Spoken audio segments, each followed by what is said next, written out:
Ladies and gentlemen, welcome to the Point Click Podcast.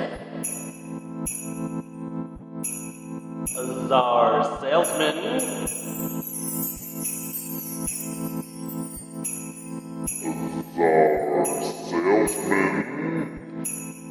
We pretend people care about our opinions. We pretend people care about our opinions.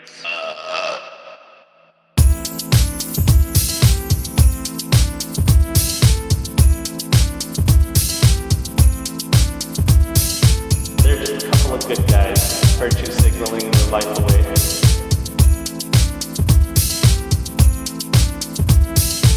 It smelled like wet dog.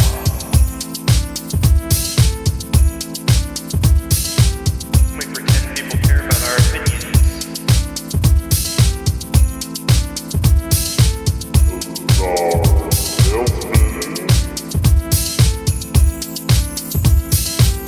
We pretend people care about our opinions.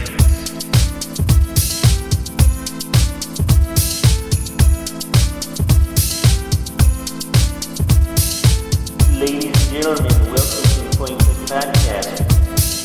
They're just a couple of good guys, virtue signaling their life away. So stay woke, stay fresh. Ladies and gentlemen, welcome to the Point and Click Podcast. My name is John the Wise, and I have with me Czar Salesman. Hello, everyone. How's it popping? How's it poppin', dudes, out there? Hope you're having a wonderful week, and we're back to talk about some more video game news and everything in between. Everybody in chat, thank you for joining us. Mickey and Kaiser. Big ups, Kaiser, for telling me to turn off the sound effects, which I've added some new ones over time. The Alex Jones podcast, I've added something in there. The gay one. Yeah. No, the retarded one where he says... Whoa, John, whoa. Is that a banned word? I don't know. You think that word is going to be banned from existence? I mean, there's an organization that's already, anti-R word. I actually dated a woman that was got really upset every time I used the R word. Oh, really? She called it the R word. She would get upset about it? Why would she get upset? Did she know somebody? Very upset. Yeah. Her cousin is retarded. Yeah. Or something like that. I don't know. But she was all on the, ban the R word bandwagon stuff. And I was like, but for whatever reason, just that specific word was for her. Whatever. Don't know why. I get it. I weird. mean, if you know somebody that has suffered from that word, it's hurt their feelings and shit like that. I get it if you don't want to say it, They're too retarded to understand that it can hurt their feelings. Let's be honest, John. I don't know. It's like the homosexual F word, I grew up saying it and as an insult, but not disparaging any homosexual group, but I kind of understand why we can't say it anymore. You know what I mean? Right. I mean, just the fact that the word is an insult in itself is the word itself is disparaging because of its connotation being used as an insult. Yeah, that's the whole point of it. That's the whole point of it. Anyway, that's not the point of our podcast, though. No, it's not. Oh man, what's going on with you, man? What's going on with your life? Nothing. Shit. Did you buy another house? No, fuck, Jesus Christ. No, we did rent the other house out, though. Oh, you did? You got a new tenant? Finally, it's rented out, and we can start, again, focusing on our current house and start fixing it up. Okay, so did you do a background check on these people, Oh, no, we contracted someone else. So they do the background check and the credit check and all that shit. Yeah, it's a management company. What if they start cooking meth in the basement of your house and shit, dude? You would never know. You would never know. They check on them. So it's hopefully going to be okay. Police. This is Czar's police coming in. Yeah, my own personal police coming in and checking on them. This is the Czar Salesman police. We're here to check your babies. So yeah, that's really it. It was funny. I don't know why. I was just thinking about we need to have Moodify on again because before this I was watching her stream and for some reason it cracked me up because she's doing some collage stream, Collage like stream. arts. I don't know. I was just watching. I was like, "What's going on here?" Should we And check she's her? just like collaging. Is she doing it right and- now? Yeah, so she's just doing like some arts and craft collage stream and sitting there drinking Coke out of a wine glass. Coke out of a wine glass. Yeah, so I was just like, it just made me giggle. Okay, we got to see what's going on. I'm on her She's making cards for friends. There you go. cards for friends. Oh, okay. I like- Danielle with the hot info. Dude, Danielle knows all the good shit. And then we'll see what we can do. Cards for friends. Art for 21 viewers. Nice. It's not like working, but pretty awesome. Let's give her a little shout out from the Point and Click fam. If you guys haven't already followed her in chat, make sure you guys follow. She's really awesome and fun. And we should have her back on. So we can be like, why are you so gay? Who said I'm gay? Who says I'm gay? You are gay. You are. That fucking interview, man. It's perfect. Big ups to Mickey for showing me that shit. So cards for friends? What does that mean though? Did you ever? I mean, I think she's literally just making cards to send friends. See, that as guys, we don't understand the dynamic of cards. We don't understand cards work. Yeah. Why people write them, what they mean, how to read them. Yeah. Who to send them to. We don't know when it's appropriate to just get a card or if it's appropriate to get a card with the gift. Like sometimes you can get the gift and if there's no card, they're like, what? No card? And you're like, what do you mean, dude? I got the fucking gift. Who needs a fucking card? Why do then you it's ne- like you have to like send cards to people after certain events because otherwise it'd be rude not to send cards. Yeah. And I'm like, what does that even mean? My wife just handles that stuff and signs it for both of us. That's what wives are for handling stuff that we don't understand. So that's pretty much it. I just turned to the wife and I go, hey, what is the situation with this card? And she goes, yeah, we got to do it. And I'm like, okay, whatever. Take care of it. Like, for example, when we got married, after the wedding, my dad's like, you got to send thank you cards to everybody. That's exactly what happened. And we didn't really even have like a wedding. Like it was just a small thing. Dude, and then, so I have to like get everybody's address. It's like, it's over, dude. We got married. It's over. People don't want to hear about it anymore. But, Right. oh my God. And It's apparently rude not to send. well, we cards out there. didn't send them because we're procrastinators and we never did Of it. course. And they're sitting in my car, a fat stack of fucking cards. Wait, that we what? You should start handing them out to people now. just give Like, them to homeless way people. late. Yeah, and then when we had a baby shower, we were supposed to do thank you cards. Like, thank you for coming. I don't get it. I really don't get it. Wouldn't you have thanked them when they showed the fuck up?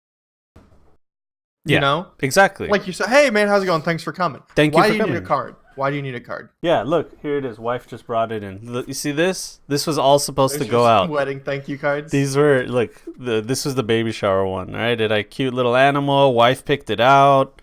It was a Nice. whole thing. Like, there's different animals on it for the furries out there. Ooh, it's fucking with my green Ooh, screen. Moggers. Yeah, you know what I mean?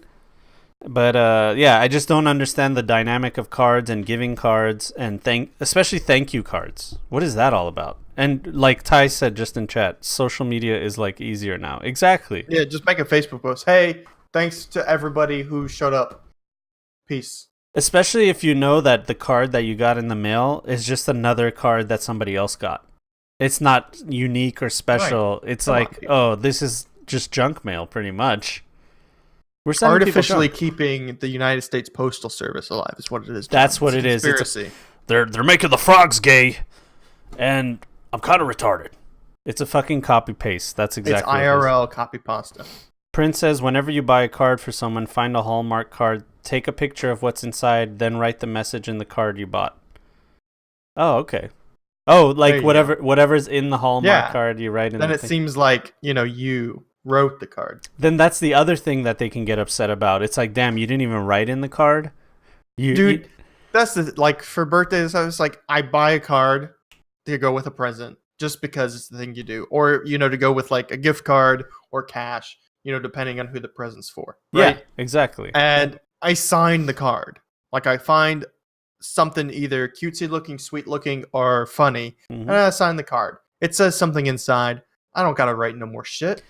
No, signing the card is lazy, Zard. It is, That means you don't but even I ain't- care. I ain't fucking doing nothing else. Yeah. Okay. That's just the generic message that you agreed with when you bought the card. But what's the true deep meaning? Are we really friends or not, Czar? No. I guess not. If you didn't even write in the fucking thank you card that you went out of your way to buy for me. So, I just don't understand the dynamics of that. Hey, if I like you, I tell you. And you don't need a card from me. But you need to tell it in the card, John. Man, I guess it's Or just... you really say it? I don't understand the dynamics of it, but that's just because I'm a nerd. You didn't put any effort into the message you wrote in the card. Yeah, Prince, exactly. Czar doesn't sign the cards. No, he said he does sign the cards. I do sign the card. Yeah, I do sign the card. I'm trying to remember the last. I'm pretty sure I signed. Which, by the way, when this podcast blows up, you're welcome, all you motherfuckers with Czar's signature out there. All right? You understand? Now you can sell that shit on eBay so you could, pay your mortgage and shit. Or just hold on to it. Anyway, not a lot of shit going on in video game shit right now. Have you been playing anything new other than League? No, man, I've just been playing League. Yeah. Apex every now and then. Yeah. Same. Just because, I have some friends that still play it. Battle Royales just never hold my attention for very long, but at least with Apex, I'm fine with just going back to it with friends whenever they want to. Yeah, I like that. That's the whole point of Apex, in my opinion. And you know what, man? I've been really toxic in Apex. Of course you have, John. Let's be honest. Of course you have. I have a confession, Let's hear it. all right? I've been very toxic in Apex, more toxic than I've ever been in any video game, okay? And it's out of frustration, it's out of competition, and it's out of just my distaste for the general public. You understand? Mm-hmm. There's just certain, okay, people just don't have manners, all right? So if they're going to be assholes with no manners and they're going to be selfish, then I'm just going to be toxic to them because they're assholes. They're already being toxic. So I feel like we cancel each other out with our toxicity. So I'll give you an example. Okay, let's see some specifics here, all John. right, so I play with two random people. All right, we land somewhere. I'm in a fight. I see one of my teammates is in a fight. I go and I help him, right? Because we need to work together to win. That's the only way, especially in this game. 3v2 almost always loses, okay? So I was like, all right, let me go help my buddy out. The other guy is all the way on the other side of the map, and he's just looting. He's just looting slowly, and I'm like on the mic, hey, man, we need help. Still not even making an effort. I can see his character in the idle position with his gun up like this because he's going through loot boxes and shit. His menus and tab and just deciding what he wants. So we both die, and he doesn't even come to try to get our banner to res He's playing us. the solo game. He's just doing whatever the fuck he's doing. He doesn't even give a fuck. T, shut your fucking mouth.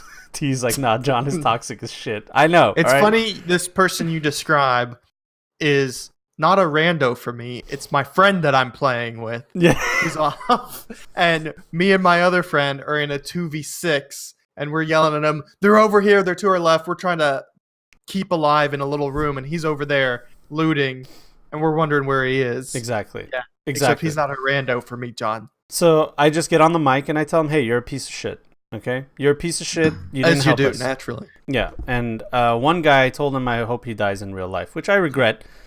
I regret saying that, but it was a moment of passion, okay? You should be gunned down in the street like the degenerate you are. And then, listen, there's no report system right now. So, was the person Lee by chance? It could have been, okay? It could have been. Lee was with me. It was Caleb. Caleb is the one off looting while me and Lee are fighting for our lives. Fucking Caleb. But T's with me. He knows, dude. Every He time knows how to play those when games. me and T play Apex Duo, we always get the worst third person. We always do. And you don't want to play with me. Oh my god. One time me and Ray were playing and we got a third person who was like, oh, this streamer is in our game. And we were like, dude, we don't give a fuck. We don't even know who that is. And he's like, oh, he's dropping at market. Let's go drop at market. And I'm like, dude, we don't care who he is. We kept telling him, dude, we don't give a fuck about the streamer. We're not going to help you stream snipe him. And he's Jesus Christ. And he didn't give a fuck. He dropped solo. And of course, that teammate, though, was really good at the game. He had 2,000 kills. Right. He's probably just running around trying to stream snipe. That's how Greek got popular. From stream sniping?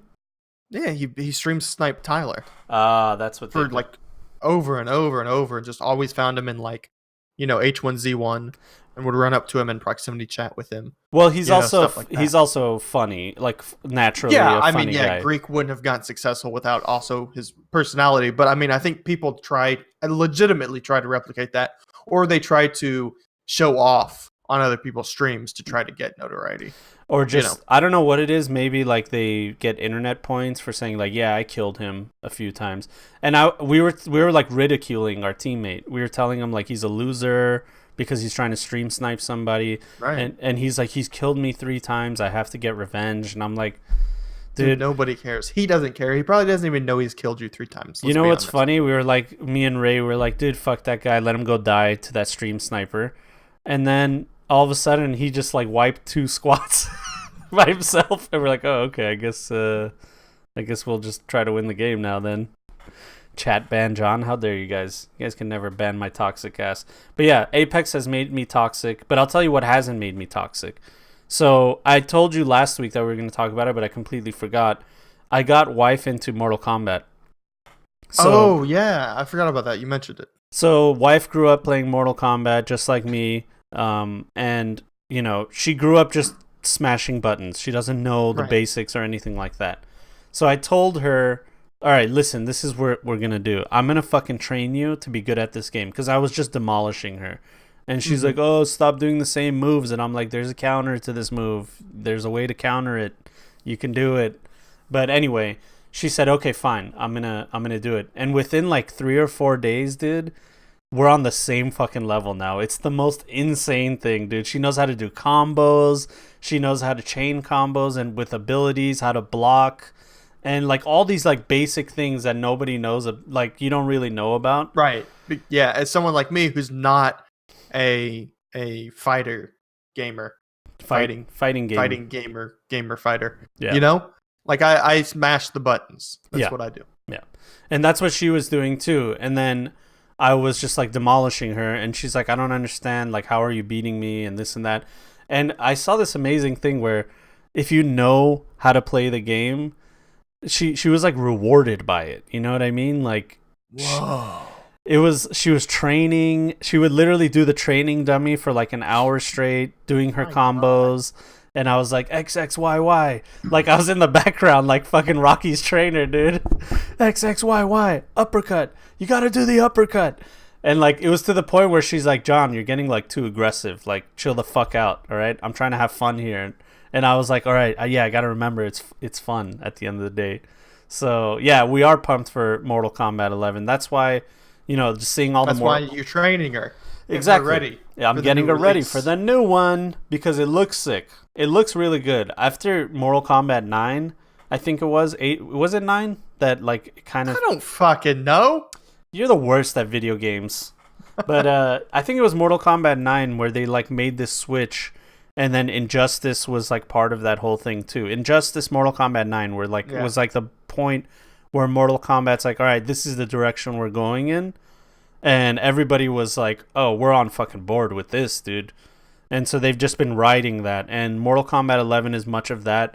Plus, it looks amazing. It looks really good. So, it's fun. Prince says, one of the best things about fighting games is that you don't need 18-year-old on Adderall reaction times to be good. You just need to know the game mechanics. Yeah, Mortal Kombat 9 was the start. Yeah, that's the whole thing. Like, you just have to... And now they made it so the game actually teaches you how to do all the things. Like, they have a list of all the combos. They have a training dummy. They have fatality tutorials and stuff like that. It's fucking great, man. It's great for people that want to learn. So if you guys are out there and you're like, oh, I suck at Mortal Kombat, they actually have tools within the game to teach you how to be good at it. So just give it a shot, I say. It was fun. So now wife and I, we play Mortal Kombat every now and then. Sorry. But anyway, let's get into the real nitty gritty. Let's get into some video game news. I don't think that's the first article I want to talk about. Let's see here. I guess we could talk about it. Real organized there, John. I know. So the first thing I wanted to talk about was this new article from Kotaku. It's called The Rise and Fall of the Frag Dolls, a group that blazed trails for women in gaming. So the Frag Dolls is this group of ladies here that was I don't know if they were an esports group more than just a team of female gamers. That's all it really was, right? Right. And it was they were employed by Ubisoft. So Ubisoft was who was paying this whole thing. They were backing the whole thing, and it was in 2004. They dissolved in 2015. Okay, so the reason we're talking about this is because of that article that we talked about last week about some League of Legends pros griefing an all-woman League of Legends group in Russia. I think it was a Russian team. It was Russian. Yeah, and it caused all this controversy. So of course, Elizabeth Bayou, is that Bayou or Baloo? What do you think? Ballou. I think it's Bayou. You tell him. I'll tell him. We're going with Bayou. We're going with Bayou. But anyway, she wrote an article about these frag dolls, and it was kind of interesting to listen to it because ever since 2004, from their inception, they've been going through the same shit that still exists in gaming today, which is that whole like, oh, women's is not good. Right. This was like back in 2005. Yeah. Right. And we're still dealing with sort of like the similar stigmas all the way into esports.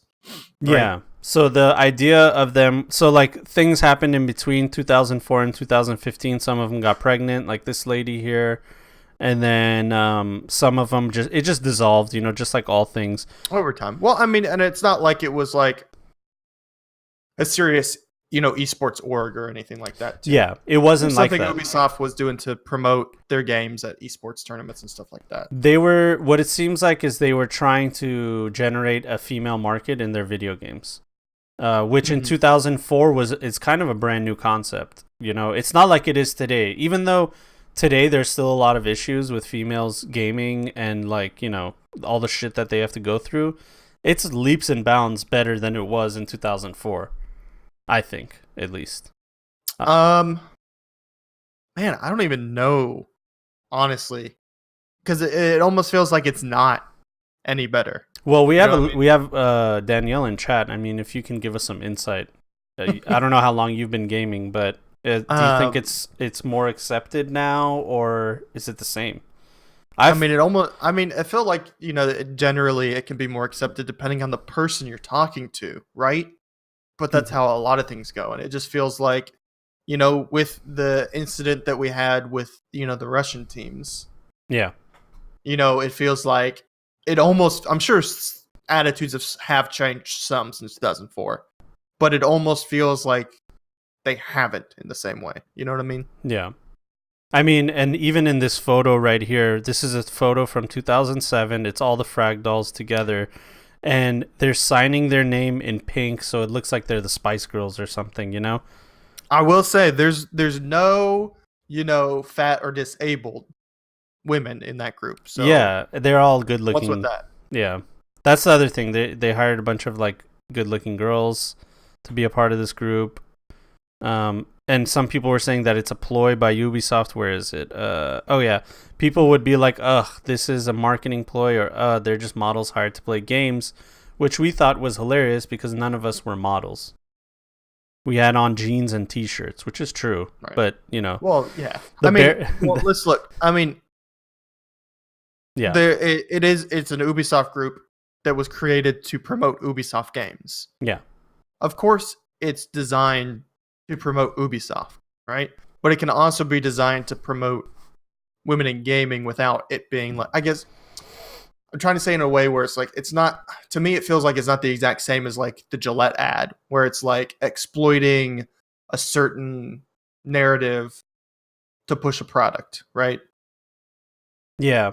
Well, I guess what they're trying to say is, so I get what you're trying to say. Instead of bringing down men to elevate women, they just wanted to elevate women. You know what I mean? Back then. Yeah. I don't know. It's a strange thing. They could have done a lot more with that group than they did, in my opinion, says Danielle. Yeah. All my life. It just feels like a net positive. You know what I mean? And she says, all my life, there's still some serious sexism. I feel like things have improved a little over the last decade, but it's still a huge issue. Yeah. So that's what I'm saying. I think it's a lot more, or a little more accepted now that there are female gamers. And it's just like, It's like, this is what's happening, and you're either on board or you're not, and that's it, period. You know, as far as like female gaming, they're out there, they're playing video games, they have their Twitch streams, there's even pros, and you're either on board or you're not. And there's still this like kind of pushback from, I don't understand the pushback either, because it doesn't affect you if there's a female group that is an esports group. Yeah, and I think that's a big problem with today, with a lot of, like I said, and you know, the esports community is a lot of younger guys. So I've mentioned before that there's an immaturity issue in esports, in my opinion. But yeah, like, it doesn't negatively affect you as a professional male esports contender that there's people trying to get more women in that area. You know what I mean? But it's like they feel personally attacked. Yeah. And Danielle says, I've had people screaming at me in chat, Apex specifically of late, screaming, telling me I'm a bitch, threatening to rape me, etc. It's sick. Sorry if we were ever a group together and I did any of those things. I'm just kidding. I never do that. But sorry to interrupt, but Jeffree Star's brushes are in stock. Can I get them? Type yes or no, wife. Yes. Okay. Jesus Christ. Nice. But fuck, man, that just threw me off. God damn it. Recenter yourself, John. Yeah. Oh, so yeah, that's super fucked up. Those kinds of things happening. Yeah, and we talked about that before with Moodify on the podcast. Yeah. Yeah. I mean, I don't know what else to say about that. It's just like, it's so fucked up, man, the kind of shit that women go through. And I think the point that I was going to make was, I remember when I was walking door to door, most of the people that I would knock on their door, they would just say, I'm not interested, and I'd move on. But there would always be one or two guys out there that I would knock on their door, and they were a complete piece of shit to me. And it would stay in my mind all day, even like the next day sometimes. You know what I mean? It would ruin my whole fucking day. So even if you're a female gamer and most of your games go by with no issue, even if there's that one game where a guy says, I'm like, I want to rape you, you're a bitch, you're a cunt, all those things, it can really fucking affect your psyche, man, in a terrible way, dude. So I totally get it. Like, even if it doesn't happen as often as people are saying that, like, there's people out there that think that if it only happens once in a while, that it's okay. You know what I mean? Right. It's just select few. It's a small amount of people that do it. Well, even the small amount can have such a big impact on somebody. Right. Well, you got to mean? think about it too. Like, statistically, it's like that small amount of people eventually come into contact with like every girl that plays. Yeah. So even though it's a small percentage of people that are doing it, that are the offenders, the small amount come into contact with the group on a regular basis, you know? Yeah. And also, it's just really weird because there's also that whole schoolyard thing where if you like a girl, you're mean to her. They get a lot of that too, man. It's so weird, man. Guys are such creeps. Guys can be really fucking creepy, man. Especially in the video game world, man. It's just like a bunch of the worst, dude. I think it's the internet effect in general, and we've sort of discussed that before. It's a mixture of, like pseudo anonymity and just like this feeling of like you can talk to people differently over the internet because they're not like really face to face. Like, it breaks down normal human interaction to where you can feel disconnected and you can be ruder or more weird towards people. Yeah, exactly. And as Wife and Danielle are saying in chat, they get unsolicited dick pics all the time. People asking for lewd pics, flirting, creeping. That's terrible too, man. That's somebody's daughter. That's somebody's wife. You know what I mean? That's somebody's girlfriend that you're fucking harassing. Just because they want to put themselves out there, and that shit happens, man. And Ty is saying that take the whole Kaiser thing. He's getting paid to translate a fucking Spanish titty streamer for a white guy who just throws money at her. He's not just... I mean, that's a whole story in itself. That is a whole story. He's not just translating for the guy that is into the titty streamer. That whole dynamic of that whale that has the money that's paying Kaiser, that guy's in competition with other whales to try to earn the favor of the fucking... the lady. Oh my god. It's crazy. And the funny thing is, the guy doesn't even speak the language of the girl that he's like infatuated with. So I don't know, man. Send pics of feet or banned. Yeah, it's just weird, man. It's really fucking weird. It's a lot of kids with no manners, and that's why I'm toxic to them in Apex chat. All right? Oh, there you go. It all loops around. There we go, ladies and Fuck gentlemen. them, That's dude. what this is all about. That's why I'm toxic to them, because they go and they ask girls for titty pics and give them dick pics and everything. There's a high likelihood that the guy that's looting down the house over there and not helping us in the fight is also the guy that is asking for, titty pics and shit like that from female streamers. So you're welcome. We found him, boys. You know how You're how welcome. to find them now. just watch me when I stream and you'll find all those losers, dude. Come on, man. The guy wanted to stream snipe somebody, man. Get a life. You know he's asking for feet pic. Fucking losers. Anyway, next piece of news. Hey guys, how about this? Activision and EA CEOs appear on list of most overpaid CEOs in the US. Whoa. Yeah. That's not surprising. But they hit record. They broke records and stuff like that. You guys want to know how much they make? Here we go. Well, yeah. So there is according to As You Sow, the nonprofit has been revealing, among other things, the pay gaps between employees and CEOs since 2015, and recently published its 2019 list featuring these two guys. So Bobby Kotick, the most popular Activision guy, Most popular Activision guy on Twitter right now. he's making $29 million, rounding up, 306 times more than his average employee. And think that's the salary, right? Yeah, and 92% of the that's share. the salary. That's not to mention who knows what else he's getting. Oh Bonus, yeah. Stock options, blowjobs, cocaine delivered to his apartment. Yeah. I mean, like, Yeah. They find the lowest of the lowest employee, and that employee must blow him. I mean, that's what they do. It's just Right. a revolving door. Man, woman, in the middle, it doesn't matter for Bobby, okay? Bobby getting his blows. Bobby's you know getting what the I'm blows. It's Bobby's world, all right? It's Bobby's world. 92% of shareholders voted to approve this pay package, by the way. So saying? Hell yeah. You want to know why? Because Bobby made them a lot of fucking money. Yep. A lot more than $29 million. And then EA's Andrew Wilson earns even more, netting $35.7 million, which is 371 times more than his average employees. And 97% of EA shareholders approved the pay package. So there it is, ladies and gentlemen. These guys are just making buckets of cash, dude. Buckets. It's so crazy to me because it's just like such an absurd amount of money. What the fuck are you doing with that money?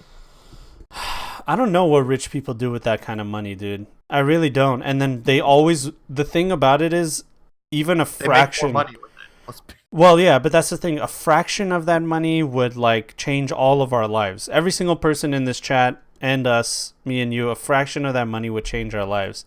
But it's never 100%. Enough for them. They're never satiated with the amount of money that they're making. And in a way, it's kind of like fucking sad that you can't be happy with your success. Like, it's always trying to outdo yourself. Right. But I don't know, man. Well, I mean, I understand the success aspect of it, like people that are obsessed with success or whatever, like being the CEO of this huge company and stuff. But it's like the scale of money being passed around is what gets me like mind boggled. Yeah. And, this is what CEOs doing CEO shit. When you hear like about a lion that was, tamed and then it killed their owner, it just like got out of the cage and killed their owner that knew them all their life. And they're like, yeah, well, that's a wild animal. When I hear that CEOs are making 371 times more than their average employee, it's the same thing. It's like that basic law, dude. That CEOs they're an animal. They're gonna fucking do CEO shit. I like the theory that it's like these ultra rich people are just hoarders. Yeah. You know, and I don't mean like, I mean like, the TLC show Hoarders. Yeah. Where it's just they got a bunch of dead cats crushed by all the fucking trash, fucking Christmas ornaments they collect and shit like that. It's like it's the same thing with these guys. They have the same issue. It's just with money instead. You know what's fucked up in those hoarding shows? Some of them know exactly where things are, though. Like That is, yeah. they're like, oh, you need a fork? All right, hold on, and they go through like they wade through the trash and they pull a fork out. Ooh, my bud is here, and he's like sleepy face. Okay, but that's it. I always wonder when an individual will get a position like that and give that money back to employees. That could be an incredible place to work if some of the wealth was spread around. Highly unlikely because those dudes are sociopaths, but I can dream, can I? They do, certain companies do this thing where it's called profit sharing, where profit sharing. if the company is doing well, they share profits with the employees, but not a lot of them do that, man. Not a lot of them. Nope. Walmart CEO makes a lot more than the company's median worker, 1,188 times more to be exact. Never shop at Walmart. Yeah, right, dude. Are you kidding me? Their prices are insane. I don't give a fuck how much CEO makes.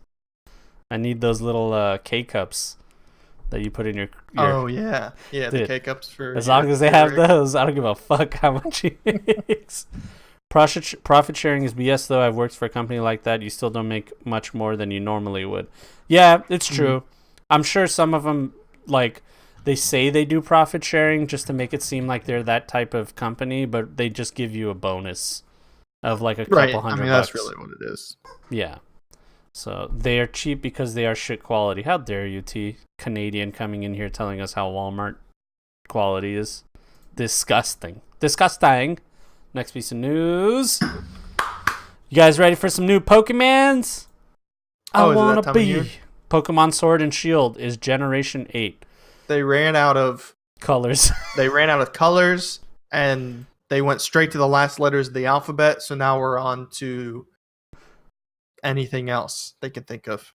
Yeah, and what's next? Pokemon Shoe and Sandal. You know, like, what's the Hell fucking... yeah. Like, they're just running out of objects, dude. But, yeah, Pokemon Sword and Shield, which, by the way, why did they always... Was it a marketing ploy to have two different games? Where it's like, oh, you can have some Pokemon in this one, but the other one has the other Pokemon. Why did they do that, you think? Yeah. Yep, marketing ploy, I'm sure. Pokemon Gun and Bazooka? That'd be a good one. I'd buy those. Dude, Pokemon Battle Royale? Yeah, the only thing I can think of is marketing ploy. Yeah, marketing. Jimbo says it encourages trading, also cash grab. Yeah, that's what it sounds like. But that was like the original thing that they did with Blue and Red, and then they just kept going with it. Yeah, it worked. So don't fix it if it ain't broke. You know what I'm saying? Yeah. Here's the starters: Grookey, Scorbunny, and Sobble. Those look horrible. Terrible. Can we just say that? I don't think any of them. Charmander was so cool, man. When you saw him, you're like, oh, he's like a little dinosaur. You know what I mean? What the fuck are these things? One looks like a monkey, one's a bunny, and then the other one is... Sobble is the best? Get out of here. Look at it. It looks retarded. Sobble is best bud? I don't know, man. Out of all three, I always go with the fire type. And why does Scorbunny look like he's got a Band-Aid over its nose? Yeah, dude. Ugh. Terrible. I don't know. I'm not into it, but other people are jizzing their pants for it. So, I don't know. I mean, there's 1,000 fucking Pokemon. Yeah, there's so many of them, dude. There's so many fucking Pokemon. And then this is what the game looks like. It looks nice, though. If that's in-game footage. Is it supposed to be Switch? Yeah, it's going to be on the Switch, right? Sword and Shield trailer here. Okay, let's see the trailer real quick. On mute. I'm pretty sure it's going to be Switch, right? Yeah, it's Switch. I thought maybe they would do some kind of Oh, well, the Switch is handheld. It's just like it's new. I guess they're moving away from the old style games and they're just putting them in the 3D world now. You know what I always hated? Is this the first one that did that? Like, because it seems like it's the exact same style of game. You know, you explore around. There's even brush and stuff like that, but it's 3D now. No, the first one to do it like this was the first one to do it with X and Y or Y and Z or whatever it was the standard, 2D top down, right? I think so. There was one in the Wii where you can walk around and stuff like that, I think, or Wii U. I don't remember exactly, but this was the Pokemon Let's Go Pikachu and Let's Go Eevee was the last iteration where it was a 3D world. And it was the last game. So this is like a newer version of that. is what it looks like. I mean, one thing I didn't like about Pokemon is whenever the combat would happen, like let's say if you were gonna do a tackle or whatever attack, your Pokemon wouldn't actually hit the other Pokemon. He would do like some move, like he would do this, and then like it would cut to the other Pokemon, and there was like punches on his face, you know. And I always wanted to like see the Pokemon actually attacking each other. You know what I mean? Right. Never got to see that shit. I guess we're not going to see it again. But anyway, this game will make billions of dollars. So Billions. It'll make especially on the Switch. Yeah. I mean, like it's perfect. It's like new generation Pokemon handheld on the go. People are gonna eat this shit up with the Switch. Yeah. People still talking about the money thing. I guess we moved on too quickly. We're talking about Pokemons now, guys. Yeah. Jesus Christ. Anyway, though, well, Pokemon get paid too much. So look out for Generation 8, which, by the way, I don't understand how Reddit gilding works. Like, why did they give this guy 2 silver, 2 gold, and a platinum for posting Who knows? information? He was the first one to post it. He posted the info, so people were like, you know what? I'm going to throw money at Reddit for some fucking reason. Yeah, no, man. It just doesn't make... Like, anybody could have done that. He didn't do anything special. Anyway, let's move on. More than 6,000 suspensions ordered to go out to Waterloo region students over vaccines. Now, I don't know where Waterloo region is. Is that in Canada? I don't know. Let's fucking No, I'm pretty sure it's United States. search Google. CBC News. It is Canada. Oh, John with the Canadian knowledge. Fuck, man. Tea rubbing off on you. Been hanging out with Canadians too much. It's in Kitchener, Cambridge. Where the fuck is this place, dude? Oh, it's near Toronto. Get out of here, Donnie. Get out of here. Donnie wants to be part of geography. Yeah, he's great. So, yeah, that area. So, this is all because of this whole anti-vax thing, which I've gotten... It's insane. I got Donnie. We're, like, thinking about how soon we're going to get his next shots.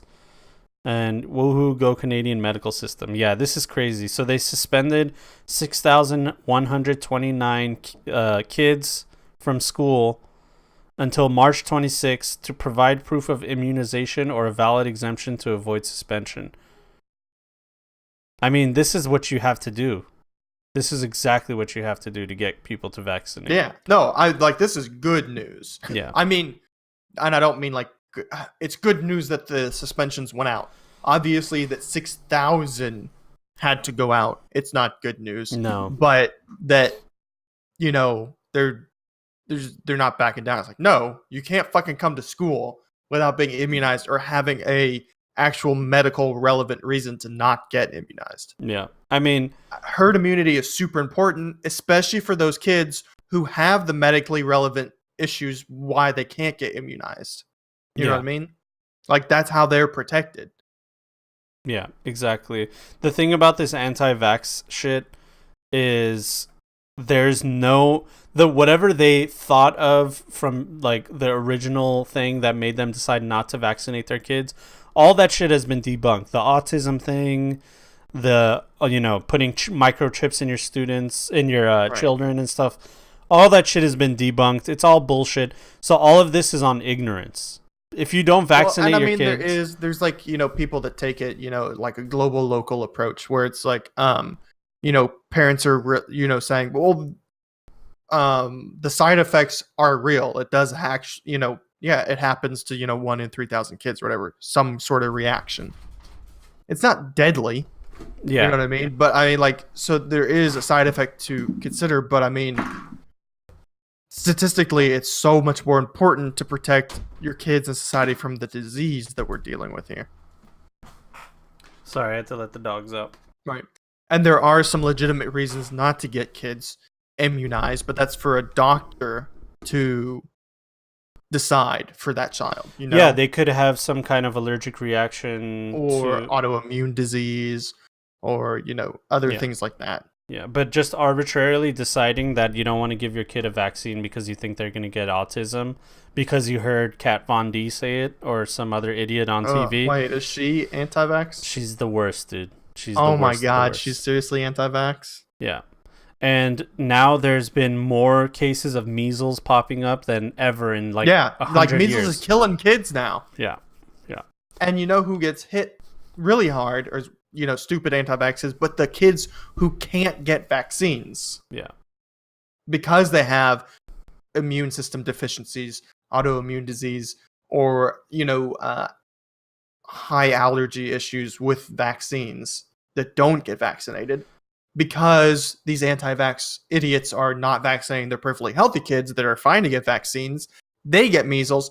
They probably live, but they pass it on to the kids who are going to die from measles. Even worse is these common diseases that we've had vaccines for, so nobody's gotten sick from them, like Spanish flu or whatever, stuff like that. Now that people are not getting vaccinated, those diseases are mutating because they're coming back and they're mutating. They're getting stronger because now it's a totally different ecosystem. They're allowed to come back into the I can't even think. Ecosystem. Back into the ecosystem where they can continue to grow and reproduce, which passes on more genetic information for them, which continues to mutate them. And the mutation means that anybody that has the vaccine actually needs to get a new vaccine now because the disease has mutated. So it's all in all one of the most dangerous things that's happening. And it's happening to our fucking kids, dude. To kids. They're dying. Kids think of the kids, John. Because you know what? Because parents were forced to get the vaccines, dude. Everybody else, nope. Those kids, too bad. Because your parents are fucking idiots, dude. Stupid stoners. It's bad. It's stupid stoners. It's a bunch of retarded middle class white moms. That's all it is. That's what it seems like. That's the majority of the people that are behind this kind of retarded mental state, where they're just like retarded. I don't know how to describe it. Well, it's a lot of, there's this whole thing where like, oh, there's chemicals in our food, there's chemicals in our, so it comes from a good place where they're like, I hate how people use that. They do the same thing with the word toxins as like a catch-all for something scary. Chemicals. What does that fucking mean? Water is a chemical. Everything's a chemical. What the fuck are you talking about? Yeah. Like, people that don't understand the words they use are like, oh, there's chemicals in that shot. Well, yeah, no shit, there's chemicals in that shot. Yeah. You're made of chemicals. You drink a chemical every day, you dumb fuck. Yeah. Everything is chemical. It's like the GMO thing. You know what GMO is? Right. It's just genetically modified. So bananas are genetically modified. Things that are bred throughout decades have been genetically modified. Yeah. So this is the best way someone's explained it to me. On Joe Rogan's podcast, there was a guy on there, I think it's Mark Gordon. I forgot his exact name. But he's a government employee, and he was sent to just explain whatever he can about genetically modified stuff. So basically what they do is they take a tomato, they grow a bunch of tomatoes, thousands of them. Right. They find the tomato that's the biggest and the juiciest, and will yield the best seed, is the most resistant to parasites. I mean, just the one that is the freak that can resist all the diseases, is the juiciest, taste the best, and yield the best seeds. And they take the seeds from that and they grow it. And they say, fuck all the other ones because this is the one that we need. That's what genetically modified means. So they're not in a lab throwing chemicals like, ooh, green vial on the red vial, eye of newt, fucking wing of bat, and here we go, we'll kill the population with our tomatoes, like, no, dude, they're just fucking doing. And the other thing is these farmers are asking for those seeds because they're like, hey, my crops are dying to this fucking disease, and your seeds are the only ones that can provide me tomatoes that will resist this thing. So please give me those GMO fucking seeds so I don't go out of business and I don't lose everything that my family's ever worked for. You know what I mean? I mean, there definitely are issues with GMOs. Yeah. But they aren't health issues. Yeah. There's business issues, there's copyright issues, there's farming issues, but it's not a consumer health issue. No, it's not. And it's all with this whole anti-vax thing, dude. Like, all that same shit. Type of people. They all got lumped together. Now we're all eating quinoa and trying to be vegan because we think that it's the best way to be healthy. And then you got these people fainting in the streets when it's 75 degrees outside because they haven't eaten meat. All right? So, I mean, obviously, I'm just talking. There you go. All right. So, anything else here? Yes, I know they're concerning their kids will be autistic because of the vaccine. Yeah. Goodness. Yeah. Anyway, let's move on. Video game stuff. Diablo 3 designer gives BioWare... Wait, this is a video game podcast? Oh, yeah. You know, we don't just talk about GMO. Sometimes we like to break it up, you know? If you guys have any interesting articles and stuff, we'll talk about it. So, Diablo 3 designer gives BioWare advice on how to fix Anthem. About time someone told them how to make a fucking game. Yeah, it's so the guy that's giving them advice is actually, in my opinion, the most qualified. His name is Travis Day, and for you guys to understand who he really is, if you guys have played Diablo 3, there was a change in Diablo 3 that just made it a better game. And it was Loot 2.0. Remember that? Yep. Oh my God, Loot 2.0. Yeah. Thank the Lord. Loot 2.0 and Reaper of Souls, that whole, amalgamation was he was the lead designer of it. Okay. Travis Day was. So this guy fucks, all right? He knows his shit. He wrote a 1,500-word essay on Reddit, because he's like, I'm a fan of the game and I'm a fan of you guys, and I just want to show you guys, like, what my insight is. And there's a lot of shit in here that's like really specific coding shit that, like, it's not just general stuff. He got real specific about stuff. And I don't know a lot about Anthem because I haven't played it, but just from reading the things that he wrote, like risk versus reward, lack of incentive from random strongholds, player agency / targeted farming. Like, there's so many issues with the loot system in the game, with the reward system in the game, how the game progresses, and stuff like that. You should watch. Angry Joe gave it a 4 out of 10. Damn. And he's an EA shill. No, I'm just kidding. That's the fucking rhetoric that's going around, but... Oh, is it? Yeah. But yeah, I mean, there's lots of issues. That is just like the core of a looter shooter is not there. Yeah. Like, there's no good gear, there's no cool stuff to grind for, there's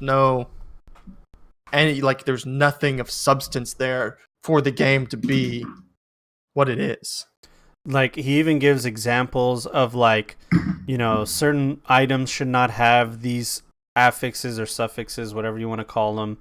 It should not have these because it literally doesn't do anything. And he gives examples. He talks about how, like, it's not rewarding to do these 3-tier dungeons because of the stuff that you get from it. So there's no need for any of this stuff. And then, it's like they just didn't understand how to design a loot grind system correctly because there's like there's just nothing there that's like real rewarding. Yeah, which is kind of fucked up, man, because they know how to make games. And they've made games with loot in them before. Star Wars The Old Republic was an MMO. And for, all its faults, there was a time where it was a really fucking good game. And there was really no issues. The issues came later on, When we all got through the content, then we were like, okay, well, now that I'm done with the game, what else is there to do other than complain about it, Right, yeah, exactly. So, that's it. BioWare replied. Oh, did they? No, I don't. Maybe in that thread they did, but I didn't see anything of it earlier. Oh no! Wait! Scroll up.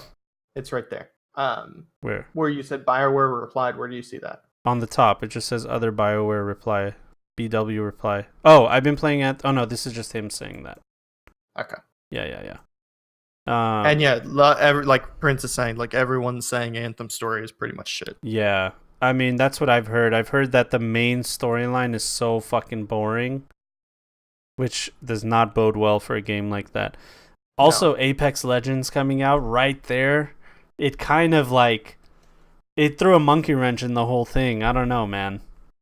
I know it's a looter shooter and it's a different type of game, but there was a lot of people that were going to play Anthem that just stuck to playing Apex. I'm one of them. I was going to play Anthem, but I'm like, nah. I'd rather just I was thinking about it, but like I said, I wanted to wait till, the reviews came out and the people I trusted actually played it and stuff like that. And it just seems like there's nothing in there for me to play. Yeah.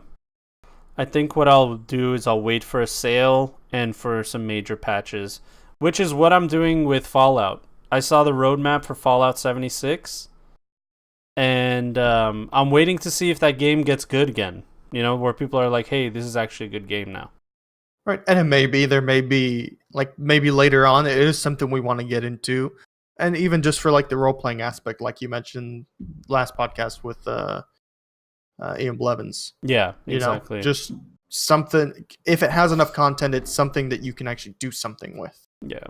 And as Prince is saying, Apex and Anthem are close enough to be a problem. And T is saying, it did for me. I was going to Anthem, but fuck that. I'm grinding Apex. Yep.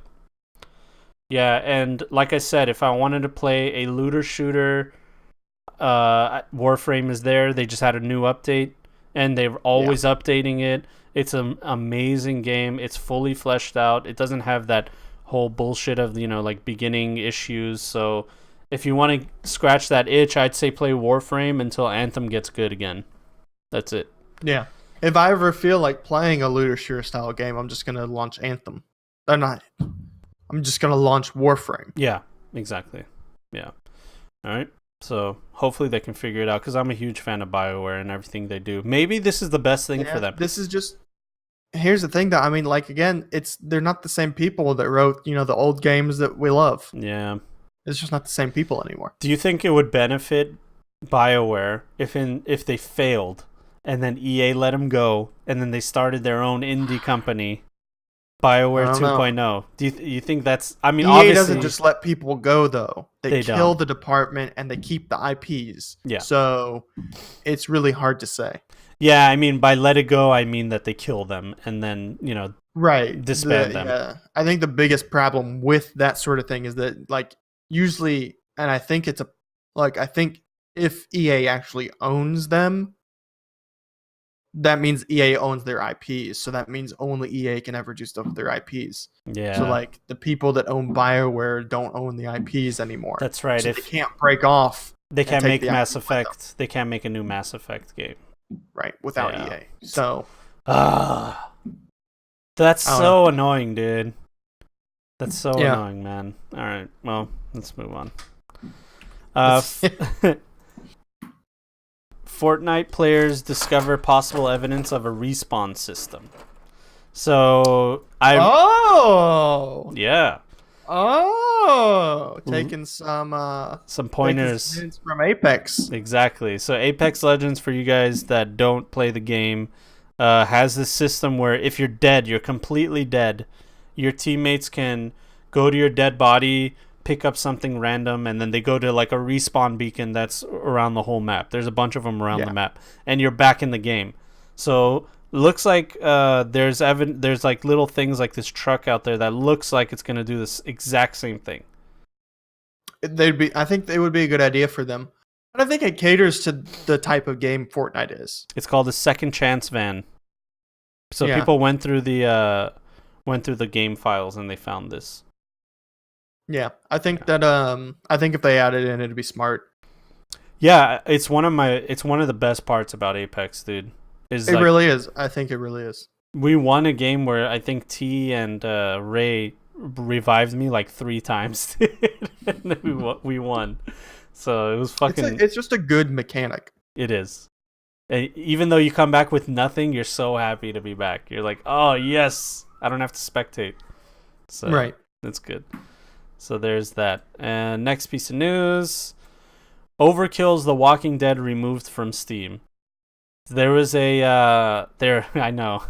You're like, what Overkill's The Walking Dead? Exactly. There was there was a game on Steam called The Walking Dead by Overkill, but then it says here Starbreeze is trying to resolve the issue and release the rest of season 2. What? Wasn't Overkill like, didn't they go under? I thought that or am I thinking of someone else? Okay, so this is what it is. Original story. As we put it, Overkill's The Walking Dead was a shambling mess when it came out for PC late last year, and now it's gone from worse to even worse. The owner. I was thinking of a different company. Okay.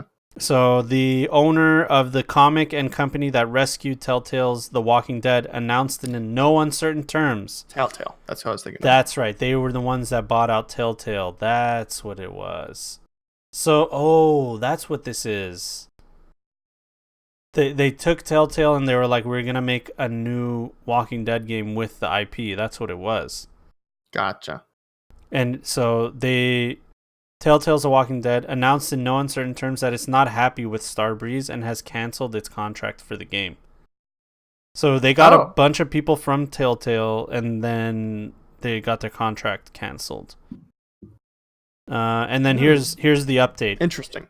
Starbreeze has released their own statement on the matter, explaining that the game is expected to be removed from new purchases on Steam, and that Starbreeze is trying to resolve the issue with Skybound so it can finish and release Season 2 of the game.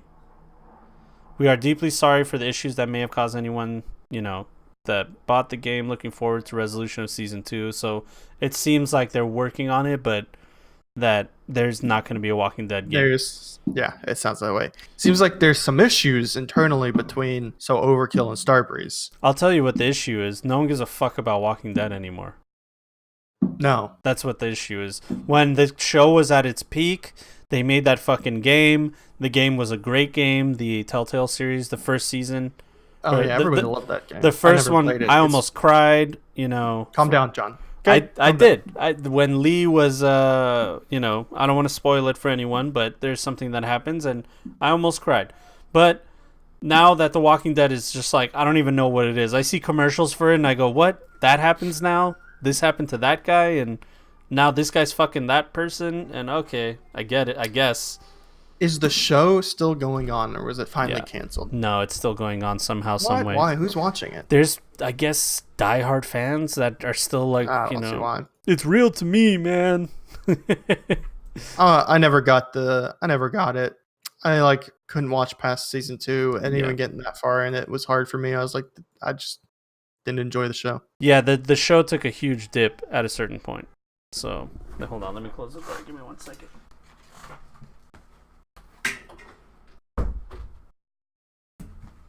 But yeah, the show took a major dip at one point. And after that, almost everybody stopped watching it. And then after that, almost everybody stopped playing their video games. So yeah. So yeah, they just need to finish that stuff. Yo, fuck the end of the first to The Walking Dead game by Telltale. I cried like a little bitch. That's what I'm saying, Jimbles. So did I. It was rough, dude. But yeah, that's over. Alright, last piece of news is a little spooky. Steam is haunted. Keeps playing random creepy sounds from Amnesia. So has this happened to you? This is a cursed article. Yeah. I don't understand that cursed meme, by the way. You don't? It's a good meme. I see it everywhere. It's a good meme if it's done right. Yeah, I just don't get it. It's a lot of disturbing images. Is that what it's supposed to be? Right, yeah. And that's why it's cursed? Essentially. Okay. Anyway, I don't know. I'm old. So what had happened is some users had been reporting on Reddit and stuff like that, is that they would hear a woman sobbing, the wet sound of someone being stabbed, or the manic laugh sound, or maniacal laughter and atmospheric rumblings and stuff like that. They would just randomly happen. So like you're just playing video games or you're working on your, your TPS reports or whatever the fuck, and then all of a sudden you hear sounds, creepy sounds from Amnesia. And people just couldn't understand what the fuck was going on. They started reporting it. And apparently what's going on is Steam has a music player, believe it or not. I didn't even know that. I had to look it up and try to find out where it is. But I still could not really find out where is the music player. But there is one, apparently. That's so weird. I know. There's a music player. And for some reason, it takes audio. It doesn't know the difference between audio files and a song. So it just takes audio files from your computer and just generates it into your library. So your Steam music library has a bunch of audio files in it right now that you didn't even know about.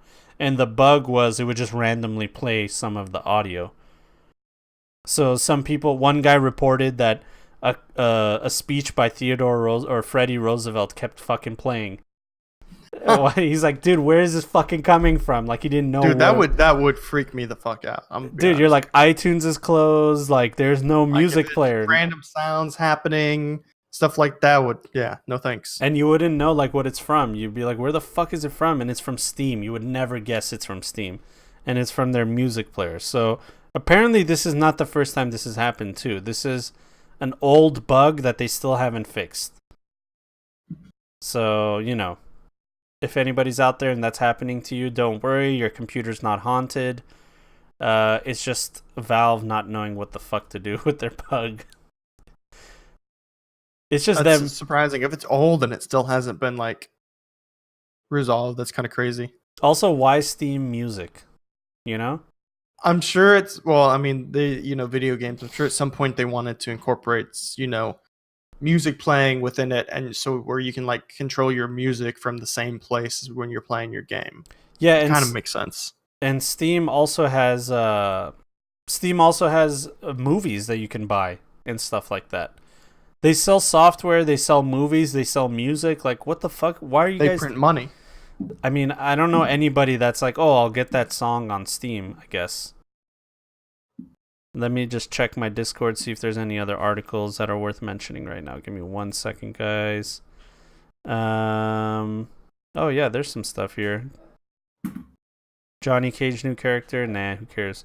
Here's this. Knights of the Old Republic designer Chris Avellone has been working on Star Wars Jedi Fallen Order.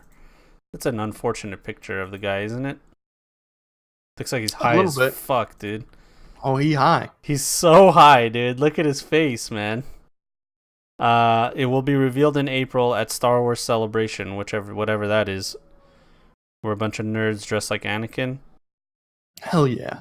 Let's see. Little orphan Annie. So thanks to late last night tweet, that prolific game writer Chris Avellone, whose credits include Fallout 2 and New Vegas, Icewind Dale, Tyranny, Prey, and design lead of Knights of the Old Republic 2 is working on it. So he knows how to fuck, this guy.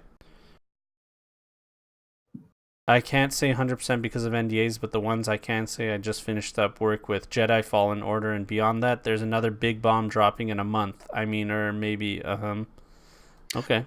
And Fallen Order, that's the Respawn game. Oh, that's what that is. Yeah. We don't know much about Fallen Order at this point, but leaks indicate that it'll take place shortly after Episode 3, Revenge of the Sith, and will be about a Padawan who managed to survive Order 66. Hell yeah. Which killed all the Jedi. It will also be a single player only, which might seem a bit unusual for Respawn, whose previous games include Titanfall, Apex Legends, but let us not forget Titanfall 2 was one of the best single player shooters to come along in years. I've been getting a lot of people telling me that we should play Titanfall 2, that the multiplayer is really fucking great, fun. Man. It is. It's fantastic, and I think it's like $30 or $20 on Origin. Yeah, I might actually give it a shot. Hey, maybe okay, and then also exciting is the promise of another big bomb. A Twitter follower told him to wink if it's the new Vampire the Masquerade game. To which Avellone replied, "Shh, also the undead don't wink." Or maybe it's Borderlands 3. I don't know. Damn, this guy must be gangster when it comes... I mean, look, with a face like that, he probably smokes all kinds of weed and writes good video games. That's what he got. This guy definitely fucks, dude. This guy definitely fucks. All right, let me see if there's any... Oh, yeah, I forgot about this. This is what we're going to talk about. This and... I totally forgot to add this into my queue. Give me a second. Professional podcast. I know, I'm sorry. I know we're doing this last minute. None of this other stuff is a big deal. Yeah, we talked about all that other stuff. Okay. Riot Games hires its first chief diversity officer. And she is former Dropbox executive Angela Roseborough, who will oversee... And she did the same thing. She did the same thing for Dropbox. She did the same thing for Dropbox. Okay. That's the whole idea. Yeah, so let's see. Let's dive into this article. 6 months after an in-depth Kotaku... Yeah, we know about that.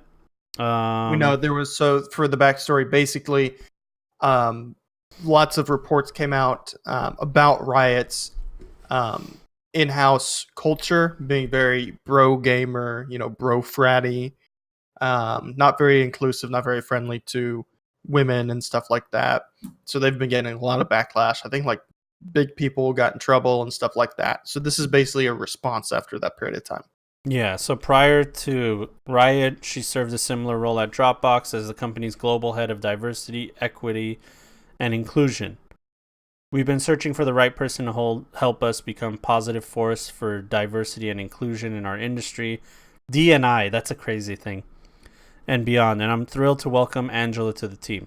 Now, my question here is she going to help them legally? Like, because that's the real question. Is she actually trying to help them because she wants diversity and inclusion in Riot Games, or is she trying to help them not get sued? You know what I mean? Like, what's the real in between the lines? I'd say it'd be a bit of both. I mean, and I always have mixed feelings and flip-flopping around about, people doing, forced inclusion or, promoting diversity over everything.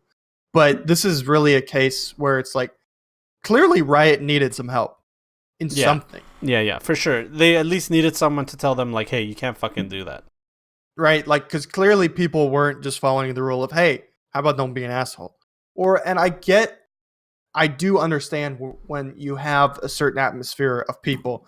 Like, if you just have a group of men together, like, the atmosphere is different than if you throw some women in there. Yeah. So if you've cultivated this environment of it being this very bro place, when you put women in there, it's still a little different. It's still that sort of bro place. You get what I'm saying? Yeah, I know exactly what you're saying. I've been in So that situation. I do understand this kind of position being needed. Yeah. Especially in an issue like Riot had.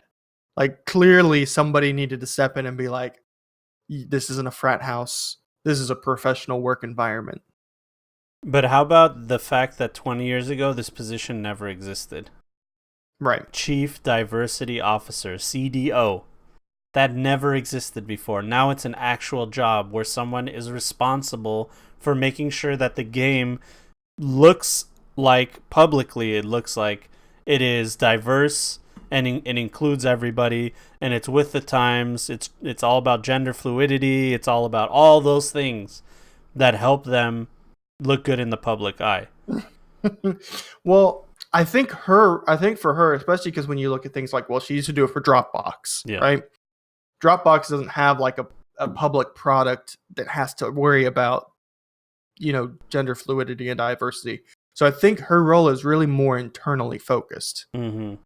With internal relations, with how the culture inside the office is. Whether that means, I don't even think it means like, people always get, worried about, diversity quotas and, stuff like that. Yeah. I don't think that's what this means either. I think it's literally someone similar to an HR office that's more focused on, getting rid of the frat culture and focusing on, hey, behave like a normal human being and, promote an environment where people feel welcome. Don't act like this because that makes these kind of people feel uncomfortable. Yeah. You may not realize it, but that's just how it is. And also, stuff like that. Also her entire job relies on what Riot Games wants her to do, which is make the perception that Riot Games has made a change.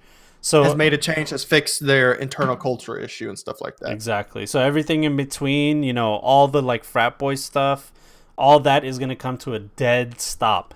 And I'm wondering if that's going to affect development. You know what I mean? I don't know. I know it sounds like, I always put on my tinfoil hat, but anytime you have a shakeup like this, like there's certain no words you can't say at work now, which they should have already been there for a lot of things. But let's be honest. I mean, there should be some no words that you shouldn't say at work, but that's also, and that's up to your employer to decide those words. I'm not going to force my own opinion on those people. But they're, for a long time, Riot has gotten heat, like Blue is saying in chat, with character design as well. Yeah. Like, if you look at like the old design of characters, like the women in the game were basically just all bikini clad. Dude, Dead like or Alive? The first female characters that came out is like Sejuani was in her fucking underwear until she got her visual rework that put her in armor. Yeah. So this even tanky character was like, in her panties and bra. Yeah. Yeah. They've had a historic issue with that. Yeah. Tits out, ass out, low cut, this and that. which is just them, like people are saying in chat. It's just designed by a bunch of dudes, you know. So what can you do? Yeah, but like I said, I don't know if this will affect development. You know what I mean? Like for example, Mortal Kombat 11 and 10. Wife and I were playing it, and she's like, "Damn, Melina in the game was completely covered up. In Mortal Kombat 10, all her costumes are covered up. When like, yeah, go ahead." And I don't know how you feel about that, but I'm actually, and I don't even play those games, so I know, oh, someone who doesn't play the games having an opinion on them. I'm glad that they did that. Yeah, I am too, and I'm okay with it. But it's crazy because there's people that are upset. See, like how she's like covered up right here. Right. This used to be a 2-piece bikini. Now it's a 1-piece singlet. And like even the new costumes coming out in the newest game are even better looking. Yeah, and look at these like other they're ones. not in leotards either. They're like in actual outfits that maybe a ninja or a fighter would wear. You know what I mean? Exactly. Like, it's ridiculous because when you look at like with things that Scorpion and the other male characters wear, and then you look at the girls running around in bikinis and thongs, and you're like, what's going on here? And then there was a few Mortal Kombats ago where Melina looked like this. Right. Like, look at this, dude. It looks like Tits Poison Ivy. out, dude. I hope my safe search is on, because there's this one, dude. Look at this one. I don't even know if I'll get banned showing this. She's literally covered by string. Right.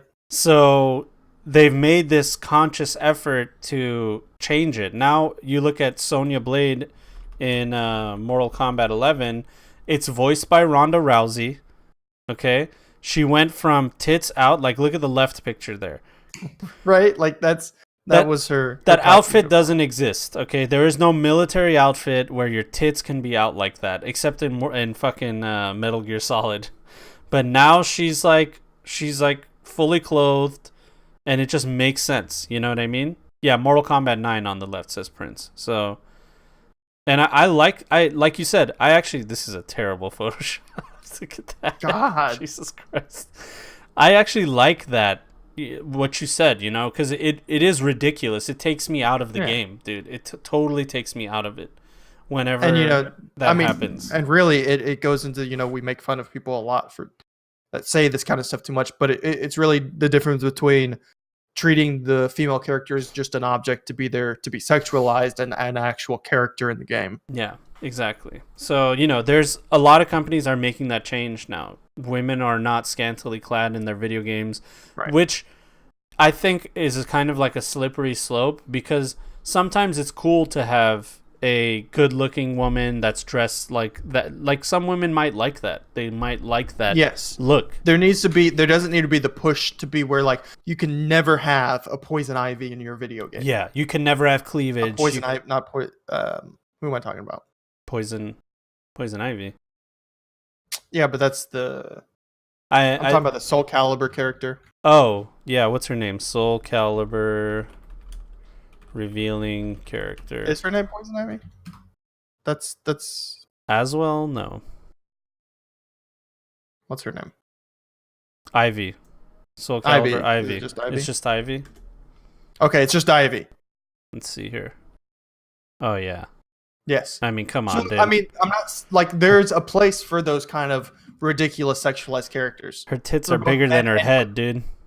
Right. But for both men and women, there's still a place for the shirtless, Ryu character that isn't wearing any armor or clothes because he's big and buff. Bro. You know what I mean? Like, there's still a place for those types of characters. This is ridiculous. But when you have it being like this is the only type of female character you have, it kind of pushes it to the other extreme of saying we only have women in the game for this purpose.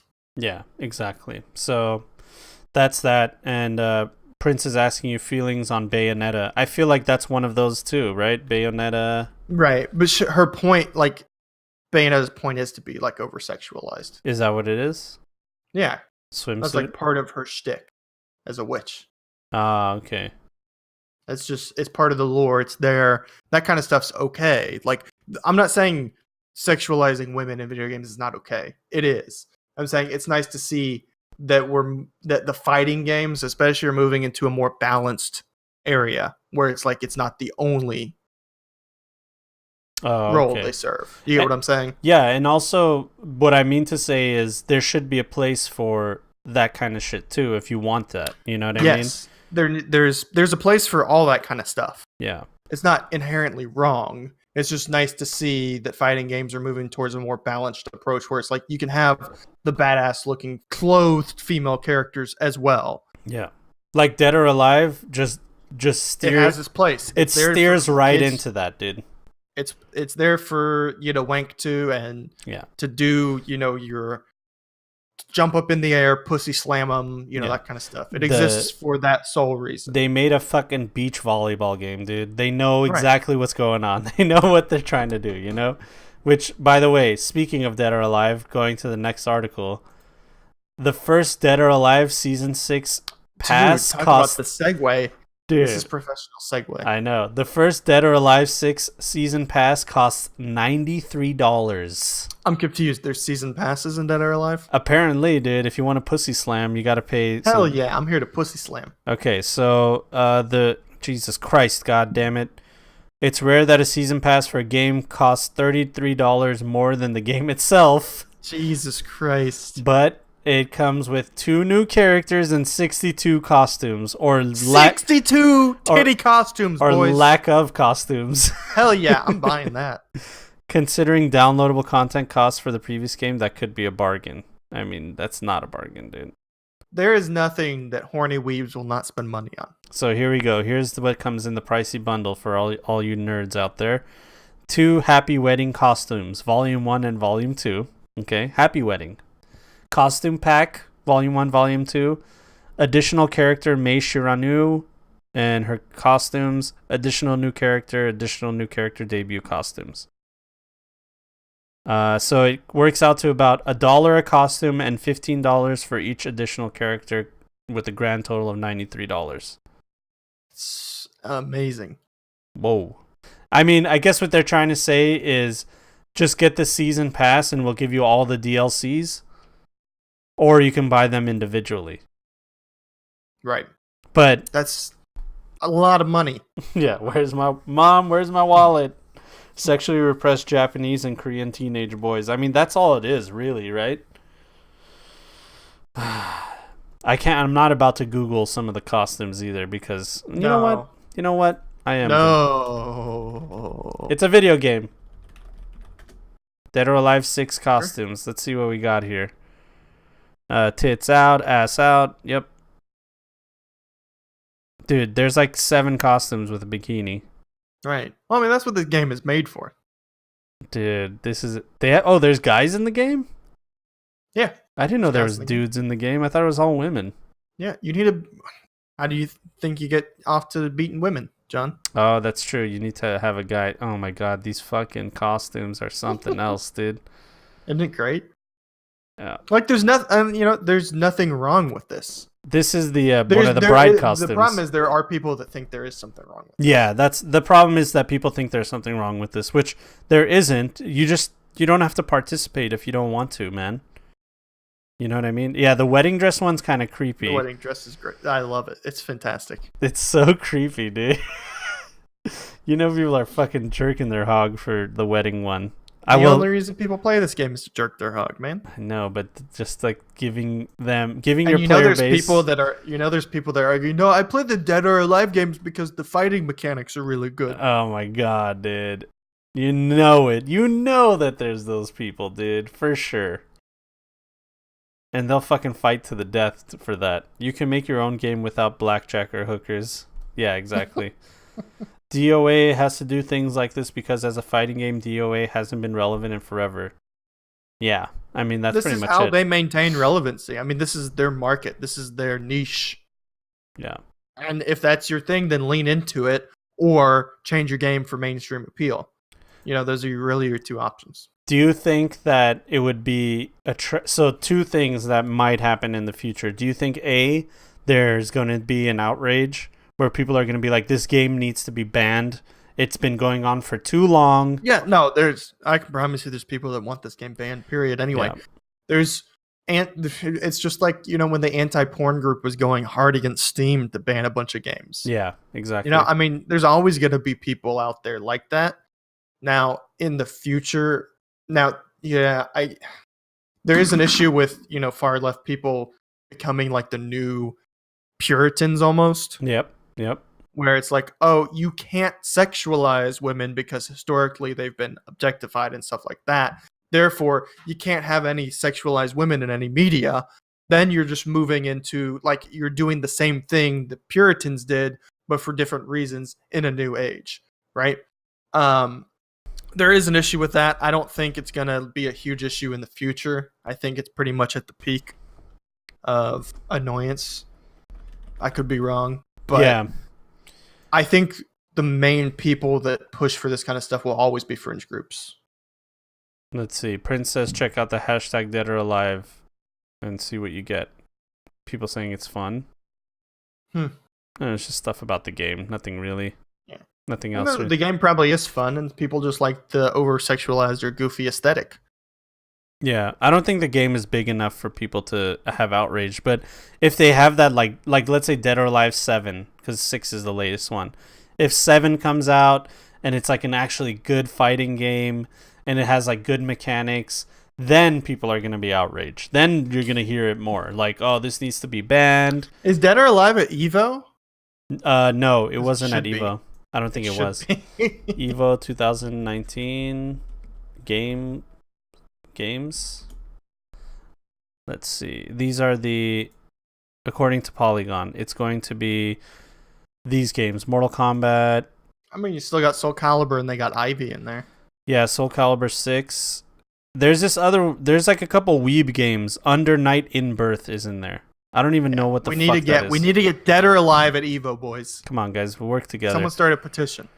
There's 2 weeb games, Blaz Blue Cross Tag Battle and fucking Under Night in Birth, which I never understand these fucking weeb games, dude. And people are upset that game made it into EVO and not a bunch of other games. Smash Ultimate is not going to. Oh no, it is. Why the fuck? There it is. I read an article where it wasn't. Get your eyes checked. My bad. How this indie fighting game got onto EVO's main stage. I mean, that's the real news right here. Let's see. Invitation was first released in arcades by Japanese developer in 2012, before making its way to console in 2014 and 15, with the publishing help of Guilty Gear and BlazBlue developers Arc System Works, which it looks exactly like those games. Right. So, yeah, that people were like, "What the fuck? Why is this game going to be in EVO?" So, that's what it was. Smash Melee is not going to be in EVO, but Ultimate and neither is Soul Calibur 2. I know, but people are upset because they're like, Melee and Ultimate are 2 different games, and like, there's people that play Melee. Sorry, so is last Soul Calibur and the new Soul Calibur. Yeah, Yeah. But yeah, I mean, it is strange that they're giving this game a chance, but whatever, man. If people like that fucking game, and if there's enough of an audience and it's like technical enough to be competitive, why not? I mean, look at these beautiful specimen of men that play this game too. Oh my God. I mean, look at them, dude. These guys fuck like left. When do their dicks never get some? You know? Do they ever have a chance? Like, do they go to the bathroom, pull it out, and have to look around, make sure that no one tries to get at them? It's like, yeah. Probably. But if you guys want to see some gameplay, it's one of those anime fighting games. That's exactly what it is. It has a little bar for your supers and your combos and stuff like that. So, I don't know, man. That's that. Anyway, how do we get there? Tangent after tangent. We're done with the news. That's it. We're okay. The podcast's over. Thank you guys so much for being a part of it. We didn't have too much news that was crazy. Nothing insane. But it's been kind of a tame time right now. It has been. Is there any upcoming games that we're looking forward to right now? Nothing in my mind so far. Nothing's jumping nothing out. that I really know of 2019 that really has my attention. I'm trying to look at Steam real quick because they have this thing with upcoming games. Let's see. Where have I seen that before? Upcoming games. Popular upcoming. A bunch of indie games. Devil May Cry. Oh, yeah. Devil May Cry 5. Okay. Yeah, that's coming out actually the 8th. of this month. DLC for Vermintide. Oh, Outer Worlds. That's coming out in... Is that 2019? It says 2019. Let's see. Available 2019. No time exactly. There's supposed to be a battle pass for Apex Legends coming out soon. We just don't know what. I think this Biomutant game was going to be... The demo was going to be available free to play. Oh, yeah. And that's like a XCOM style game, isn't it? Let me go back to it. Let's see here. You guys can't see it on screen, so let me put it on screen. Give me 1 second. Is this it? Sweet. Okay, it's not working. Steam. There we go. Yeah, so it looks like it's an open world post-apocalyptic kung fu fable RPG with a unique martial arts styled combat system. Does not... Jesus, that was loud. Does not sound like XCOM. Yeah, like it's... I think it's like the combat is like XCOM or something. Like it's turn-based or something. Let's see. I thought it was. Maybe I saw something. Hack and slash, single player, multiplayer, third person. See, I thought it was going to be hack and slash, and then I saw some gameplay for it, and it looked like it was turn-based or something. Now I don't know what the fuck I saw. You know what this game reminds me of? There was this fucking game on Super Nintendo. I don't know if you guys ever played it. It was called Kung Fu Animals or something. It was like a fighting game where you're an animal and you're fighting. Fuck, man, now I gotta look it up. Kung Fu Animal Game SNES. I love my Google. Brutal. Paws of Fury. There it is. Oh, yeah, I remember that. Dude, this game, man. This was the game, dude. Oh my god. Here, let me try to find. There we go. I don't know if any of you guys played this game, but it was like a bunch of animals and they had... This is where furries were invented, dude. This is like people's first time seeing furries. Fallout Miami includes factions, sweet shotgun animations, and more. This is from Prince in chat. Miami update. What is this? I must be thinking of a different game than Biomutant. I think I know what you're talking about. There was like a duck. I think it's called Mutant. I think that's just called Mutant. It was that. Okay, that's why I got confused. Yeah, you're right. They didn't ever make it to Evo. I mean, there's still time, right? Fallout Miami mod is here, and it's a nice reminder that it's Fallout 4. Okay, it's a mod for Fallout 4, and it's supposed to be Miami. Let's see what it looks like. I mean, I don't see anything here. I mean, I guess if you're into Fallout and stuff, it's like Skywind for Fallout 4. Okay, cool. All right, there it is, guys. All right, anything you want to plug? Nope. Yeah, I got nothing else to plug other than the fact that I am doing my other podcast with wife, the Wise and Sassy podcast. You guys can find that on iTunes or anywhere else you get your podcasts from. Make sure you guys subscribe to our YouTube channel where you can see these VODs and clips from past shows and stuff like that, which I have to get back on. I gotta get back on doing. I just have so little time. But other than that, so are you going to be streaming anytime soon? You think, now that No. you got tenants in that house? Maybe in the future. I just gotta get all that fucking shit set back up if I want to. I don't know. We got to get Original Titty Tuesday because people be copying Right. you now, man. People be copying you out there, dude. Ooh, can you tell I'm tired? Disrespect. Yawning on the Wow. podcast.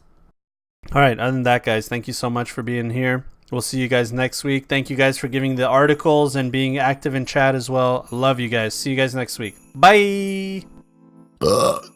Ladies Nice. and gentlemen, welcome to the Point Click Podcast. Azar Salesman.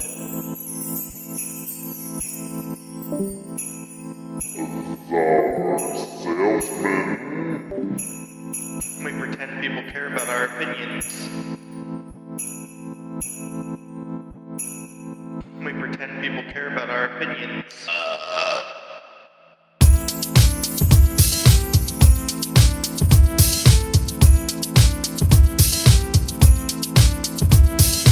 They're just a couple of good guys, virtue signaling their life away.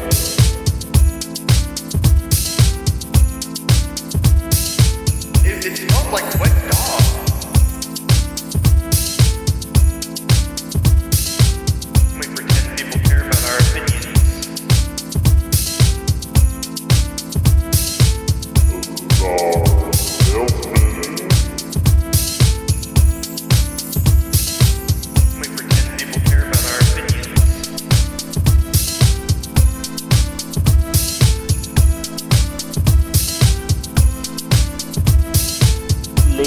gentlemen, welcome to the Point Click Podcast.